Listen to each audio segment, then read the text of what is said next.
So in the previous video, we're able to texture our wooden platform which emit textures. In this video, we'll be making our mug material using nodes.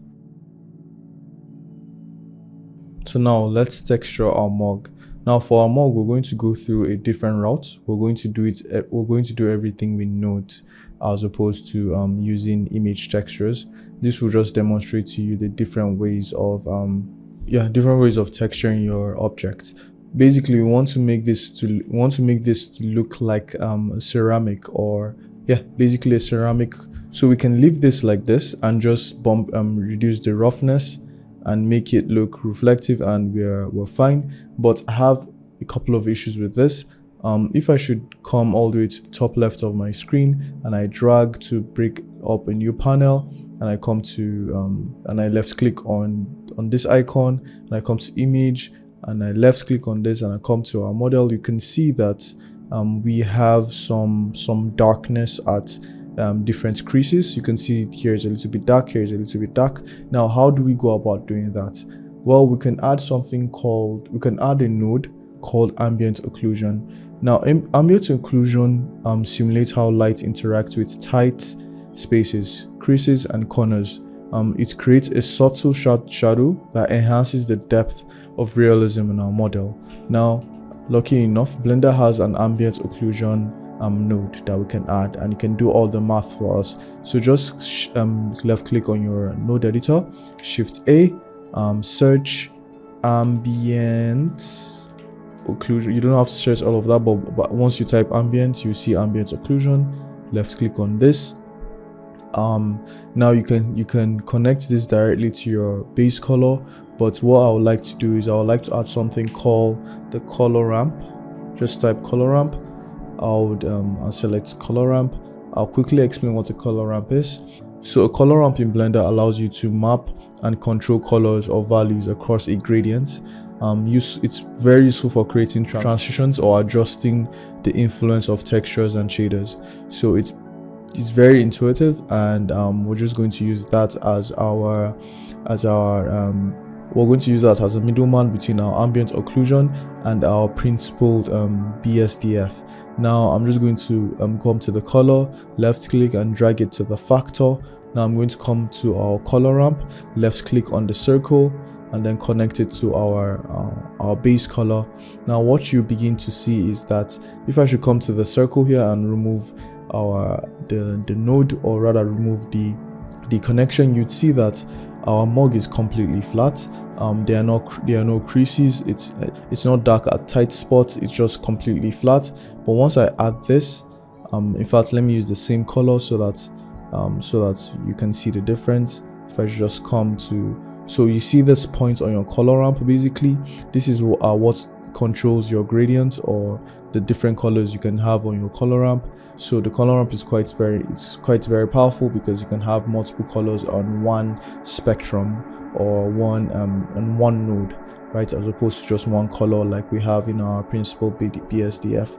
So I'm just going to come to the lights, to the white color. I'm going to left click on this bar here, and then it's going to open my color wheel. I'm going to left click on the color picker, and then I'm going to click on our color so that we have the same thing that we have on here. And then I'm going to select the now I'm going to connect my color ramp to my base color, and you see the difference. The difference is it adds a bit of darkness at the creases, which increases realism. So if I want to increase that, I can do that by adjusting the distance, and you can see that it adjusts this a little bit. I'm going to use 3, and yeah, I'm just going to keep messing with it until I find something that sits perfectly well. Just pay attention to this part of your model.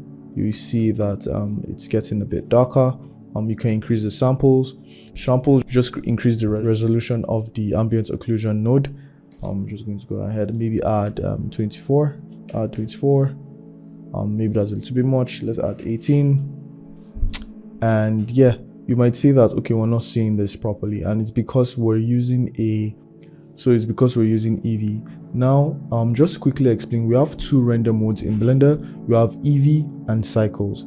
Now, Cycles is a physical based path tracing engine is known for producing highly realistic images, and it simulates light behavior more accurate. Like it's simulating light, like it's simulating reality, like it's simulating what your eyes will actually see. It's calculating all the light bounces, it's calculating all the reflections and all of that.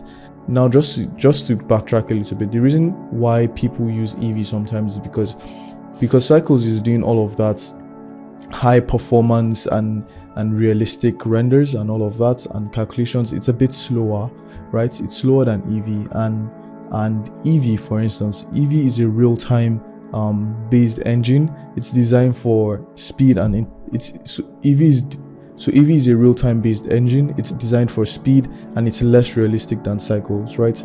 It does not do all the fancy calculations. It does not do everything that makes your materials more realistic.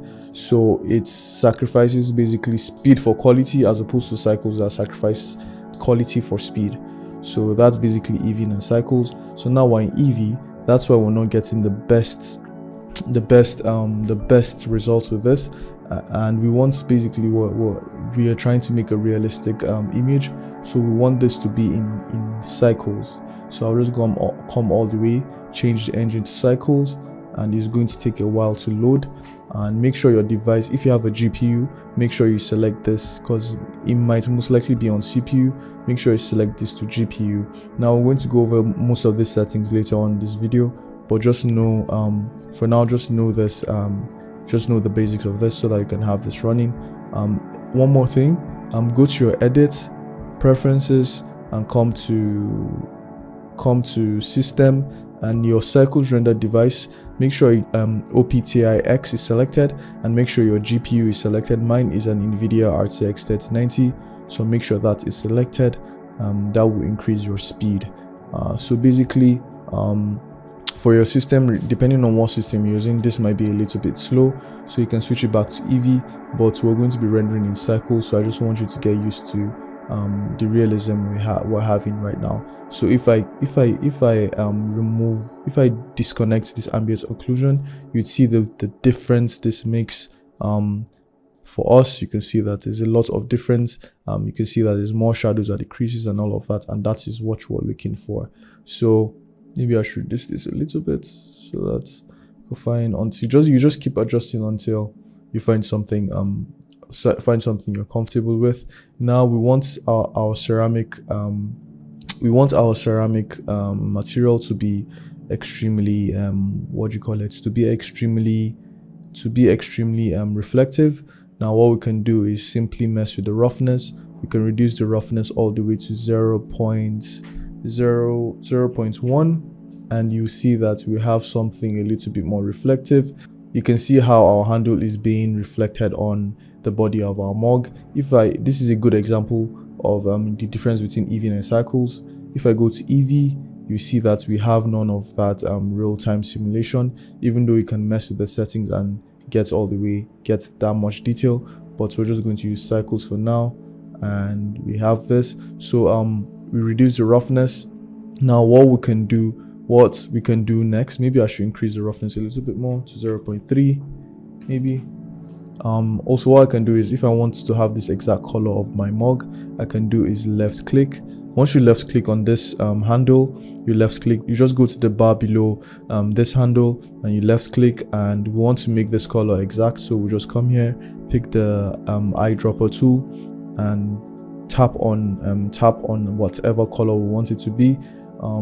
Maybe this is a little bit too dark, so I'm going to increase the value a little bit more. I'm going to increase the saturation, and we have something like that. So you might ask, how can we make this different distinction in color? Because in Blender just takes everything, the entire mug, and gives it to one material. That's a little bit easy. What we can do is come to your viewport shading, hit tab to go to edit mode, and when you go into edit mode, make sure that this icon is selected, because we want to see our original geometry so that we can make precise decisions or precise selections. So Shift and Alt and left click on your model, and it's going to select everything on that row. Do the same for the bottom, and then do the same for the top, and you see that we have everything selected. Let's say we want to also select this, the top, rather the rim of our mug. We can also do that. You can Shift Alt and select, and in this case it might get a little bit confused. If that happens, just come all the way to the intersection here, Shift Alt and select, and it's going to select everything. Now once you select everything, come to your properties panel, come to materials, add a new material through this icon, left click on browse material, and come to let's rename this so that we can navigate a little bit more easier. Let's rename this to mug outside, and let's come to the second material slot we created. Let's go to browse material, and then let's go to our mug outside. Let's once you select your mug outside, we don't want Blender to use the same material, so we're going to ask Blender to duplicate this material for us. So just come to this paper, this A4 paper, left click on it, and it's going to duplicate it. So you're going to immediately see 001 means it's a duplicate, and then we're going to tell Blender what we have selected. We want to assign just this material to this selection, so just hit assign. If I come all the way to my material outside and I reduce the saturation, you see that we have a different material on the inside of our mug. So once you're done with all of that, let's add some more detail onto our mug. We can do that in different ways. Let's select our mug outside. Let's rename this to just left click on your model. You can double click here, or you can just come here and put and type in the name. I'm just going to type inside. I'm just going to click on the outside to make sure that we have the outside selected. Now a couple of things. We want to tell Blender to apply this because right now it's applying this ambient occlusion. If I just do Control Shift and left click on ambient occlusion, it's just giving a rough let's go back to this selection mode so that it's a bit faster. It's just doing a rough calculation of what our model might be. But what we can do is we can now tell Blender distribute our ambient occlusion based on this geometry or based on this object. And how we can go about doing that is just Shift A, search, and then type in coordinates. This will come up as your texture coordinates. Now what you want to do is you have something called object, UV, normal, generated, camera, window, reflections. I won't really dive into UV unwrapping at the beginner course, but just to briefly explain, UV unwrapping is a process of flattening 3D model surface into a 2D layout so textures can be applied correctly without distortion. So basically what that means is if I come here, you see that we have something like this, but I think the best way to explain this is through a cube. If I just select the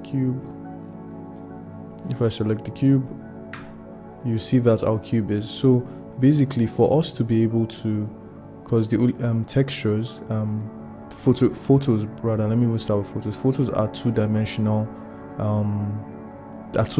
things, right? And all textures, if every texture is made out of two-dimensional photographs.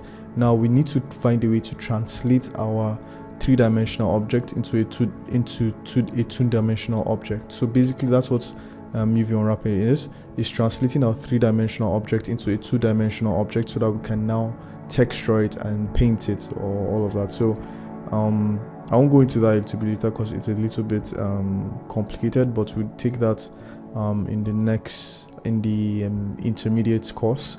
But for now, just know that we can either use objects.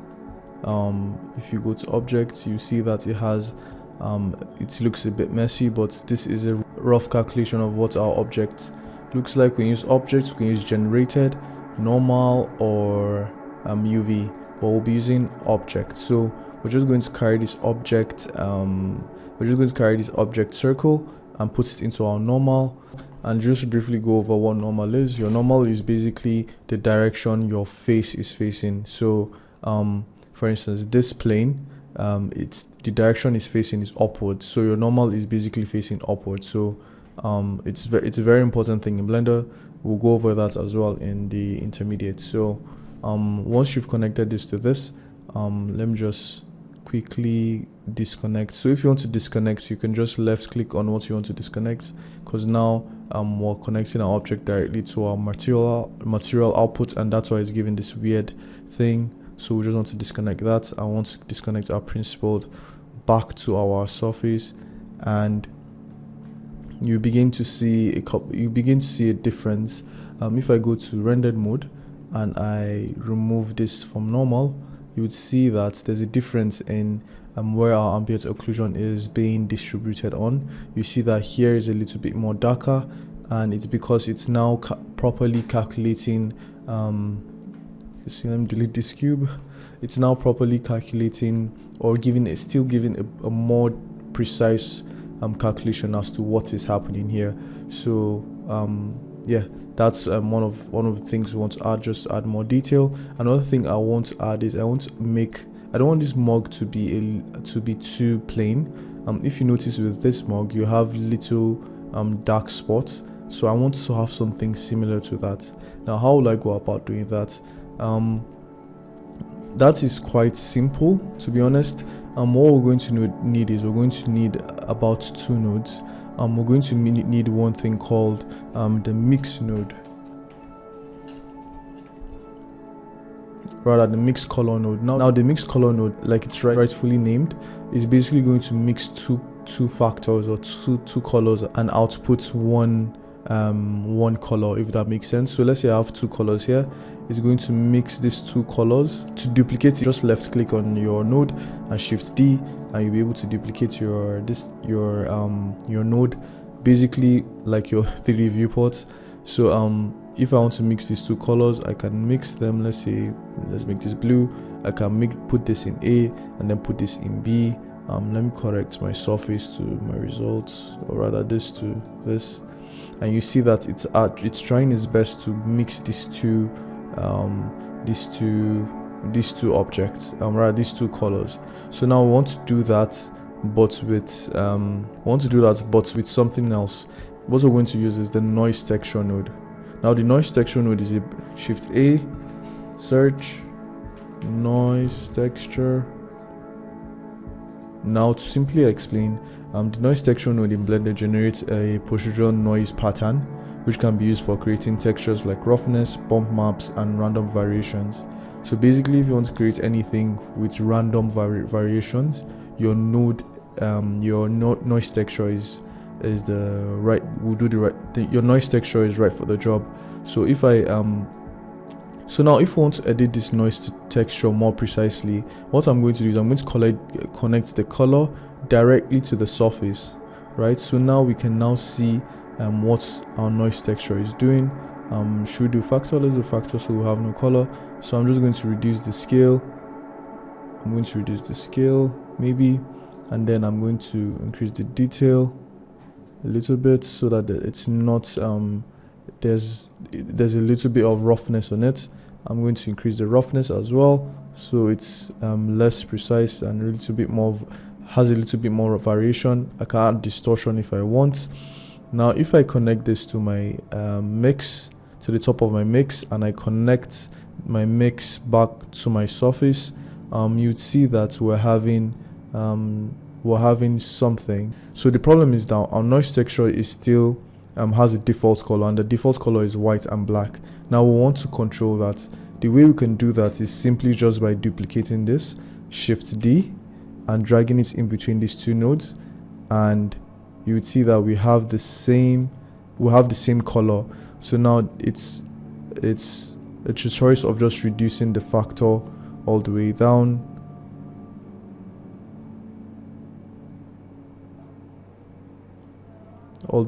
until we found something we're satisfied with. Don't worry, this might be looking a little bit weird. What we can do is connect this back to our base color now, and connect our BSDF back to our surface, and now we'll begin to see our entire mug. We can also add this tell Blender to use our object as well, as opposed to just giving a rough estimate of where our object is. So we can just increase the size.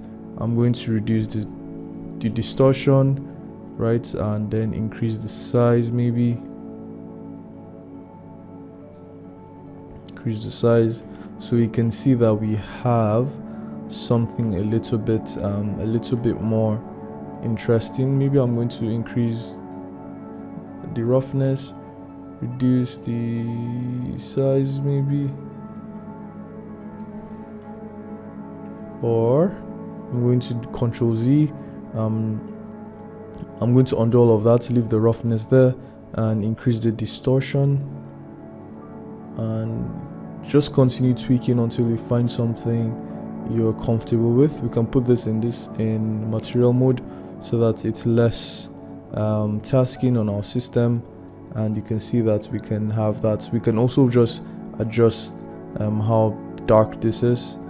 We can just do this, something like this, and you can see that we have an interesting pattern onto our mug. So now also one thing we can do is we can now tell Blender, oh, why don't you use this node setup and turn it into a normal map and use it as our normal. Now you might think that's complicated, but it's not. All you have to do, or all you need, is a node called the bump node. Now if I come to Shift A, search, and I search bump. Now what the bump node does is basically anything you feed into the bump node. If I should put this as my preview as opposed to my BSDF, if I put anything as my bump node, it becomes, if anything goes through my bump node rather, it becomes a normal map. For instance, if I put our node setup into our normal, is it our normal, or rather our height, you'd see that it turns it into a normal map. And once it turns it into a normal map, maybe I should move this a little bit more forward, sorry, not that, this, so that we have space. And yeah, I just want this to be a little bit more organized, but it's fine. Now once you see that this has been, so remember that you're connecting your color to the height, not to the normal. So now we're telling Blender to convert all these values and variables into a bump node, so that we can use it as or rather into a normal, so we can use it into our normal channel. So once we connect this into our normal, let me Control Z that and connect the BSDF so that you can see the difference. So once you just connect this to your normal, you're going to see that it looks a little bit weird, but the reason why that is because it's too strong. So what you want to do is you want to reduce the distance all the way down to precisely change the values of this. Hold Shift on your keyboard and then left click and drag the other way to add or increase. So you can see that we can even make it into something that feels like it has some texture to it. So that is basically adding more detail onto our mug. If you want to copy and paste what we have on the outside on the inside as well, but let it be white, what we can do is hit A on our keyboard, Control C, go to mug inside, hit A and X to delete everything, then Control V, and you see that we have the same color. So what we can do is just come to these two color ramps, because these are what control our color right now, and then reduce the saturation, and as well reduce this saturation to have the same kind of material outside, but then a lighter version of it inside. So that is adding textures onto our model. If for instance I feel like the black values are too high, so what I can do is I can just reduce this a little bit, take it a little bit down, and take this white a little bit back, or increase the white rather, so that I can overwhelm that. And then what we can also do is reduce the white and maybe make it a similar color to this. Yeah, that's perfect. A little bit more saturated maybe. Yes, that's good. Then reduce the value, and boom. If I just come to render mode, and we have our mug textured and everything. So we've come to the end of this class. Hope you've enjoyed yourself. How about you try experimenting with different colors, try using mixing different noise textures to get different results. In the next video we'll be going over Blender's lighting system.